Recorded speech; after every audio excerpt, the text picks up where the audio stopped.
Hey, what's up, everybody? This is Charles Sebastian, and welcome you guys to another episode of the Dreamers Pro Show, where we cover everything from sports, hot topics, classic debates, entertainment. And we'll give you guys a fresh perspective on things and how we see them. And today we got a fantastic show for you guys. Before we get into it, please make sure you like the video and sub to the channel. So it looks like we have another excellent show in store for you guys here, right? As you guys know, the number one story right now in the NBA has been around the whole conversation surrounding Bronny James, LeBron James, and Stephen A. Smith after he confronted Stephen A. Smith at the Lakers game, right? After he confronted him, everybody kind of reacted to it. People are reacting all over the internet. And there's one group of people that feel like Stephen A. Smith didn't say anything wrong. He's just doing his job. And as a matter of fact, he hasn't really been critical about Bronny at all. And there are other people that feel like, look, you're crossing the line, especially when you're talking about LeBron James' fatherhood and pleading with his father and all of that. That was a bit too far. As a matter of fact, there's some footage that surfaced where LeBron was speaking to Richard Jefferson. I believe this was after the situation with him and Stephen A. Smith, where he was just saying that, look, the minute you start talking about the father and all of that, I can't, right? That's what LeBron was saying there. So you have that situation there, right? So people are reacting to it. So last night I came across some sound from Clutch Sports representative Nick Wright. And Nick Wright, as you guys know, who's represented by Clutch, he's a huge proponent of LeBron James, one of the people that helped tarnish the legacy of Kobe Bryant and has been trying to do a good job trying to tarnish the legacy of convolute or taint the legacy of Michael Jordan. He essentially came to the defense of LeBron, and he was essentially celebrating the fact that LeBron James publicly humiliated Stephen A. Smith in front of the world for some of the comments that he made about Bronny James. But before we even get into what Nick Wright had to say about the altercation between LeBron James and Stephen A. Smith, today's video is brought to you by our sponsor, PrizePicks. PrizePicks is America's #1 daily fantasy sports with over 10 million members. PrizePicks makes it easy to get real money action on the sports and players you love.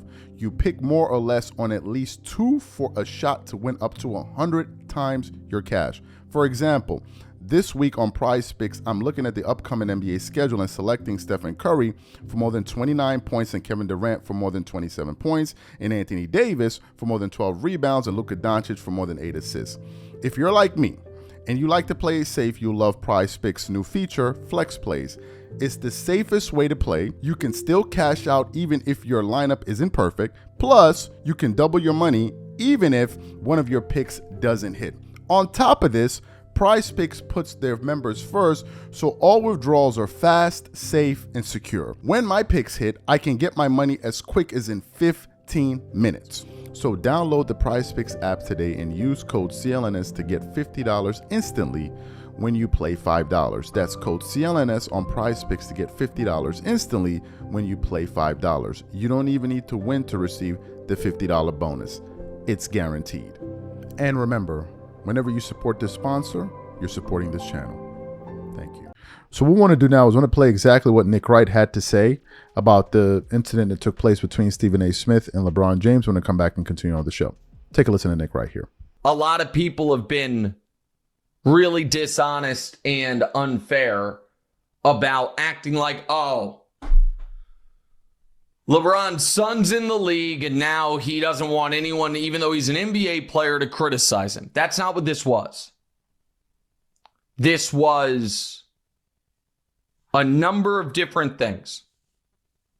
The first one is this.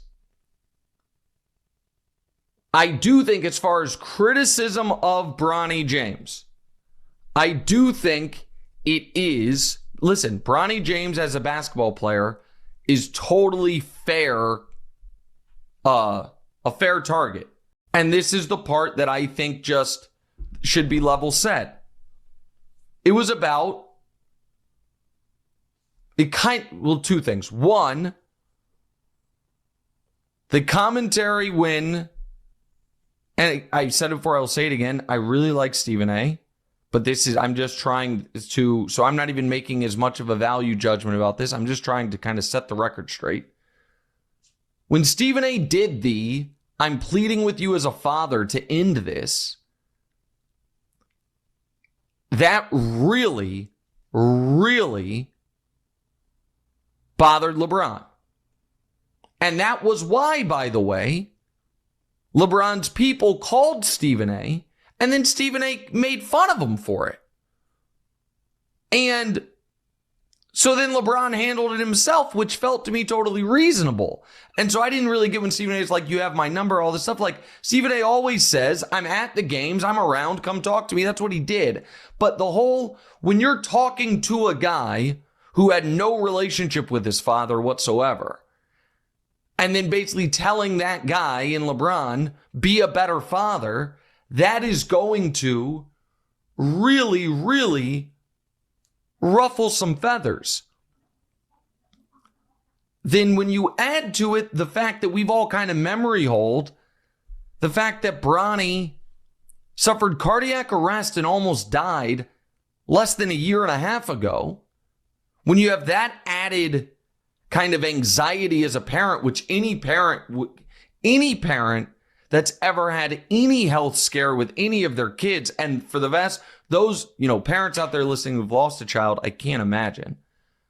But for the majority of us, we've never had a health scare like that, but we've almost all had something where we're super nervous. You can't imagine what it'd be like. You get the phone call, your kid's getting CPR. So you're certainly going to be on added edge. And then the other piece is this. Does it feel like there has been, and this is where the leave my son out of it part, I guess, is about Bronny. Does it feel like there has been, is it surprising when you hear Bronny in the NBA is playing exactly to the level of the 55th pick supposed to? When you hear in the G League, he is producing exactly to the level the Lakers' first round pick, 17th overall, did last year. Does it feel like that's what's been, when they've decided to talk about him in the media, that's been the topic, or that's been the context, pardon me, or does it feel more like it's been, this is a Make-A-Wish story. This is a guy who has no business being there and is way out of his depth.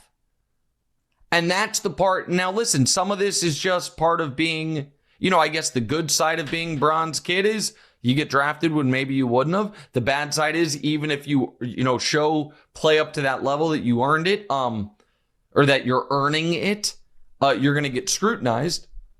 But as Stephen A. said, that was a parent confronting a guy about his kid, and I didn't think it was out of line. And I actually think the fact that he did that and then walked down the Knicks, who happened to be Stephen A.'s team, right in front of him, is pretty dope. So you heard what Nick Wright had to say there. What are my thoughts on this? I've come to the conclusion, I think I've said this on some other shows that we produced recently. I've come to the conclusion that we're just not going to see eye to eye on this issue. There's some people that view this issue one way, and there are another group of people that view this issue completely differently. As it pertains to the situation between Stephen A. Smith and LeBron James themselves, I can recollect clearly that Stephen A. Smith, even before the beginning of the season, said he will do everything in his power to refrain from even talking about Bron. He said that. I remember it. He refused to take a position on. Even when the season started, he refused to take a position because he kept on saying, out of respect for LeBron, out of respect for LeBron, and out of respect for LeBron. And then they had that moment on television and where he was saying that, there's a father and all of that. But then there was an incident with him and LeBron where LeBron was like, keep my son out of this and all of that. And Stephen A. Smith went on his show yesterday where he was essentially saying that this has nothing to do with Bronny James. Look,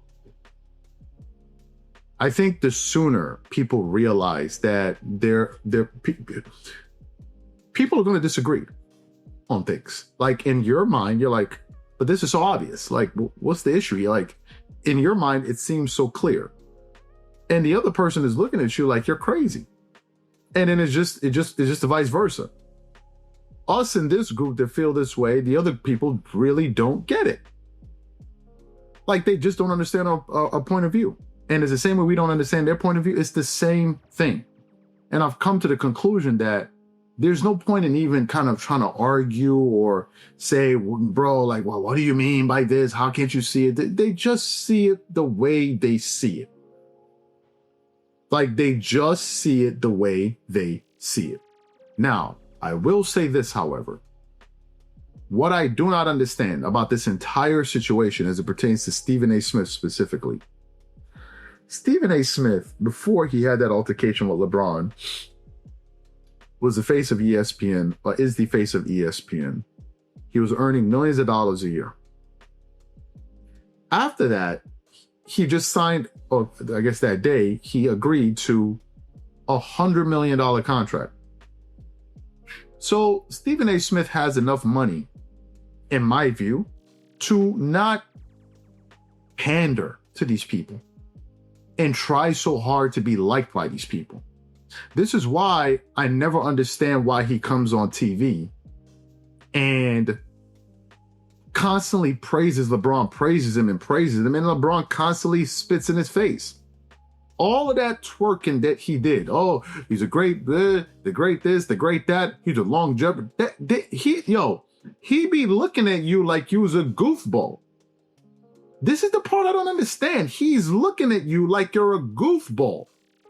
After all of that twerking you did and was doing on TV, oh, you did this is the longevity, the second grade, blah, blah, blah, blah, blah. He still don't like you. He still don't like you. Because in his mind, regardless of all of that twerking you're doing for him, the moment you say something negative about him, it's a wrap. Like, irrespective of all of the nice things you said, it doesn't matter. They're not looking for the nice things you say. They're looking for the things that you say wrong. They don't care about all the nice things you say. So if you got all that money, why are you kissing these people's butt? I don't get it. Like, I don't get it. You give me $100 million and you gotta be like, man, get the, what? You better get your ass up out of my face. You're not gonna do nothing anyway, so get up on my face. What's gonna happen? What's gonna happen? You acting like as if he's paying your salary.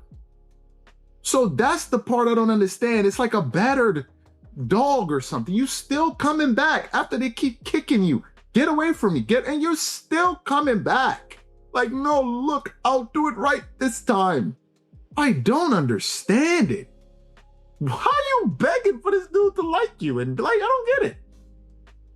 He came to me as a father, and I was, why do you hurt? He don't care about you. Why do you care that he feels that way about you? He don't care about you. I don't be understanding. Maybe it's a different thing, but I'm realizing these dudes really want to be each other's friends. Like, it really, really matters to them to be friends with one another. I don't understand it. I don't get it. As long as I got my close friends and I have my family and the people I'm, my family, why would I be caring if some dude don't want to talk to me? Especially if it doesn't add to my bottom line. What I'm understanding is that you really care, don't you? It really matters to you.